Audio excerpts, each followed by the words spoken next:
ইমানের পক্ষে কথা বলার কারণে, ইসলামের পক্ষে কথা বলার কারণে বাংলার জমিনের শাইখুল হাদিস আল্লামা আজিজুল হক রহমাতুল্লাহি আলাইহিকে জেলের মধ্যে পড়ে নির্যাতন, স্টিম রোলার চালানো হয়েছে। মুফতি আমিনীকে গৃহবন্দী করে রাখা হয়েছে। এই ইমানের কারণে কায়েদে মিল্লাত আল্লামা জুনায়েদ বাবুনুরকে দিনের পর দিন, মাসের পর মাস জালেম সরকার কারাগারে নিয়ে নির্যাতনের স্টিম রোলার চালিয়েছে। এই ইমানের কারণে শাইখুল হাদিস ইবনে শাইখুল হাদিস আল্লামা মামুনুল হক সাহেবকে জেলের মধ্যে পড়ে নির্যাতনের স্টিম রোলার চালানো হয়েছে। এই ইমানের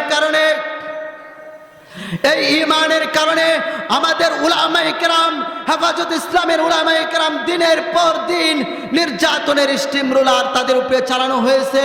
এই ইমানের কারণে উলামায়ে কেরাম জেলের মধ্যে গিয়ে